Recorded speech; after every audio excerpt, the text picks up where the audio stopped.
Pessoal, é o seguinte, fiquei sabendo pela minha advogada que foi decretada a minha prisão preventiva.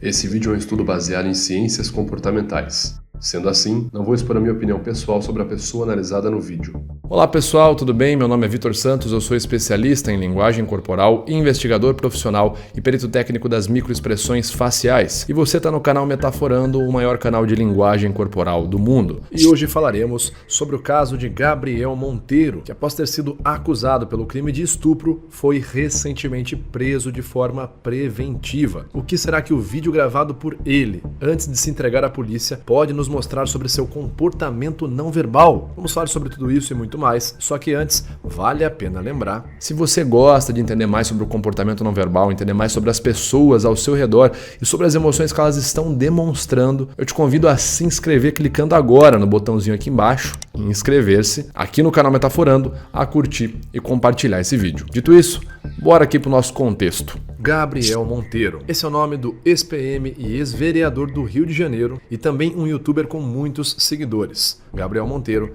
que foi preso nesta última segunda-feira de forma preventiva após ter sido acusado pelo crime de estupro, o qual está respondendo no atual momento. Segundo o site G1, num depoimento exclusivo, conforme a notícia, a mulher de 23 anos que acusa de estupro o ex-vereador e ex-PM e youtuber Gabriel Monteiro teria contado como se sucedeu este caso, onde eles teriam se conhecido em uma boate na Barra da Tijuca, zona oeste do Rio de Janeiro. Segundo a mulher, eles teriam começado a conversar e então a ficar. Ainda segundo ela, conforme a notícia, Gabriel Monteiro teria insistido para que os dois deixassem a festa e fossem para outro lugar. Eles teriam então ido para a casa de um amigo do Gabriel e a partir desse momento, tendo chegado num quarto dessa residência, segundo ela, Gabriel teria trancado a porta e ali teria ocorrido então o estupro. Gabriel Monteiro é uma figura polêmica, seja pela sua atividade política, seja pela sua atividade como youtuber. Nesse vídeo não vamos falar e muito menos julgar as questões éticas e morais associadas ao Gabriel Monteiro. E vale a pena lembrar que qualquer acusação sobre crime que envolva o próprio Gabriel Monteiro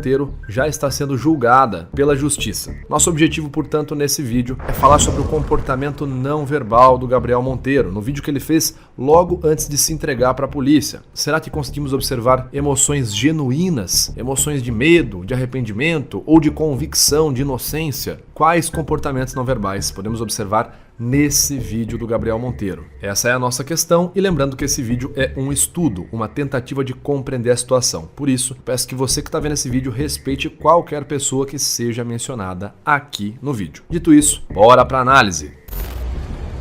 Pessoal, é o seguinte, fiquei sabendo pela minha advogada que foi decretada a minha prisão preventiva por um crime que eu não fui escutado na delegacia, respeito às autoridades, por isso que eu estou vindo aqui. Já no início do vídeo, quando ele fala que ficou sabendo pela advogada que a justiça teria decretado a prisão, podemos observar em seu rosto uma micro expressão de medo. É interessante observar o que ele fala. A justiça decretou minha prisão preventiva por um crime que eu não fui escutado na delegacia. Primeiramente, em termos de análise do conteúdo do discurso, da mensagem verbalizada, é interessante observar que ele diz um crime que eu não fui escutado. Ele diz isso e não um crime que eu não cometi. Ele não nega o fato, apenas diz que não foi escutado sobre o fato. Pode ser observado como um afastamento verbal. É quando alguém tenta utilizar um termo, geralmente indireto, para não abordar o assunto de forma direta. Ora, se eu sei que eu não cometi o crime, eu não tenho problema nenhum em comentar ele de forma direta. Não, eu não cometi, estou sendo preso por um crime que eu não fiz, por um crime que eu não cometi, enfim, posso abordar ele de forma direta. Conforme alguns artigos, como The Voice of Deception, apontam, geralmente em discursos onde nós não temos certeza do que estamos falando, ou até mesmo quando estamos manipulando nossa narrativa,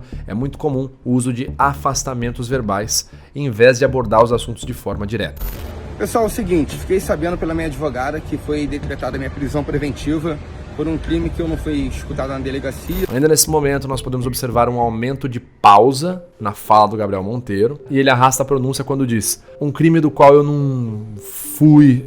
Um crime do qual eu não fui escutado. Além de que também nesse momento nós observamos uma queda no volume vocal de Gabriel Monteiro. Ele fala momentaneamente mais baixo, ainda conforme alguns artigos e também observado nas pesquisas do canal vocal no livro Getting to the Truth, é muito comum em situações de incerteza, quando estamos inseguros e também quando estamos mentindo, que apresentemos a queda no volume vocal.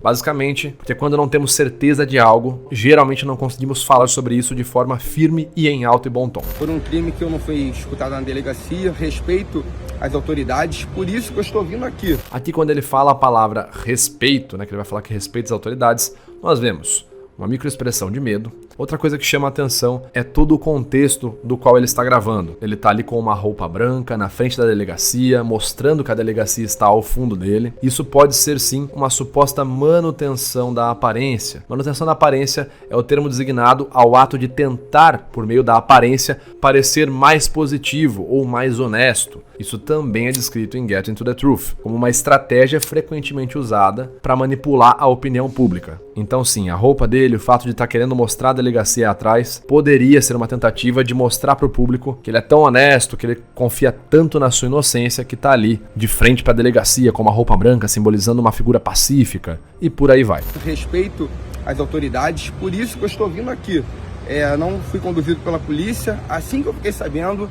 Também vemos nesse momento outra microexpressão de medo e um aumento no tom vocal. A voz dele fica momentaneamente mais aguda, conforme observado em Emotions Revealed e também no erro de Descartes. Quando temos processamentos emocionais intensos como raiva ou medo, é comum a secreção de alguns hormônios como o cortisol na nossa corrente sanguínea. Quando temos medo, é muito comum que o cortisol acabe enrijecendo a nossa musculatura. E é por isso que as pregas vocais, que são músculos, se tensionam quando a gente fica com medo e a gente acaba falando mais fino momentaneamente.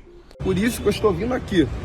Não fui conduzido pela polícia, assim que eu fiquei sabendo, vim imediatamente me entregar para a justiça, porque eu acredito nela e sei que a minha inocência vai ficar comprovada. Assim que eu fiquei sabendo... Logo em seguida, ele faz uma micronegação de cabeça, quando fala que veio imediatamente para a polícia, né, procurar a polícia. Vim imediatamente me entregar para a justiça, porque eu acredito nela. Também vemos uma diminuição momentânea no volume vocal. Assim que eu fiquei sabendo...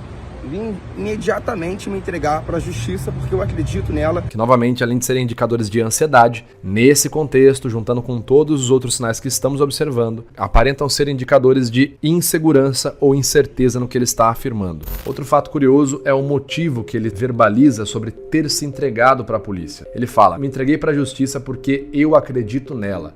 Vim imediatamente me entregar para a justiça, porque eu acredito nela. Só que ele não fala que se entregou para a justiça porque sabe que é inocente ou porque sabe que não vai ser culpado. Não, ele diz que se entregou para a justiça porque acredita nela. Como se essa mensagem desse a entender que ele tivesse uma certa crença de que juridicamente, ou seja, por meio da justiça, ele seria inocentado. Mas em momento algum ele nega que tenha estuprado alguém ou que tenha cometido o ato ao qual está sendo acusado. Eu acredito nela e sei que a minha inocência vai ficar comprovada, não só tecnicamente, mas para todo o Brasil, de forma que fique incontestável qualquer acusação contra mim. Eu acredito nela e sei que... Logo em seguida podemos ver uma microexpressão de medo. Que a minha inocência vai ficar comprovada. Seguido de outra microexpressão de medo. No contexto, o medo faz total sentido. Alguém que está prestes a ser julgado ficaria com medo de forma contextual. Mesmo alguém que é inocente poderia sim ficar com medo de estar pisando numa delegacia para ser julgado. Mas como a gente sempre fala, são todos os sinais, juntamente com o contexto, que podem nos mostrar mais sobre a situação. E além de vermos vários comportamentos de insegurança nesse vídeo dele, nós também não temos nenhuma verbalização por parte dele de forma direta, desassociando a sua imagem ao crime que está sendo acusado, dizendo algo como: eu sei que eu sou inocente porque eu não fiz nada, porque eu não estuprei, porque eu não cometi isso, não cometi aquilo. Então, por meio desse contexto, podemos supor que essas expressões de medo consecutivas que ele apresenta podem estar associadas a algo chamado Detection Apprehension, que seria uma insegurança, uma incerteza ou o medo que alguém que não não tem certeza do que está falando ou que está mentindo deliberadamente tem de ser pego mentindo. Aqui nós podemos observar também uma dificuldade verbal nele em falar que é inocente. Ele não consegue simplesmente falar, não, a minha inocência vai ser comprovada. Ele se atrapalha tudo, ele fala, minha inocência vai ficar comprovada.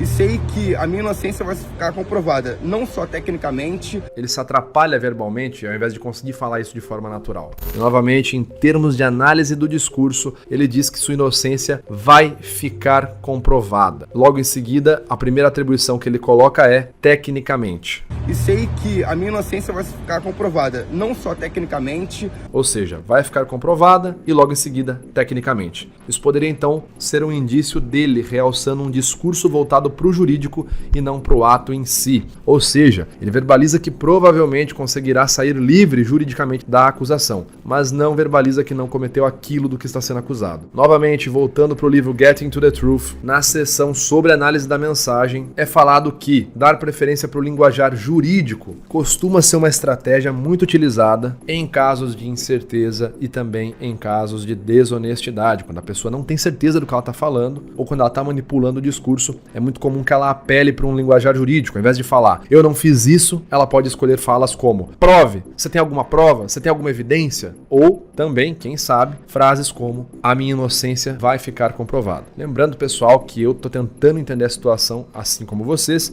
não estou cravando nenhuma resposta definitiva aqui, tá certo? Não só tecnicamente, mas para todo o Brasil, de forma que fique incontestável qualquer acusação contra mim.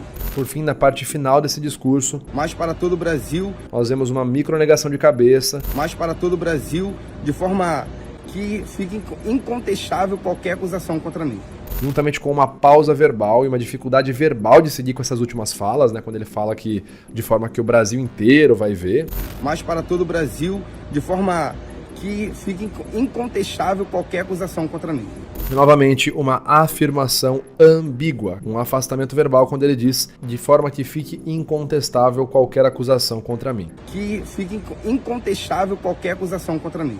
E com isso, de maneira resumida, podemos dizer que vemos vários comportamentos emocionais de medo, potenciais comportamentos de incongruência e incerteza e um discurso de não convicção de Gabriel Monteiro ao supostamente defender a sua inocência. Dito isso então, pessoal, finalizamos o nosso vídeo.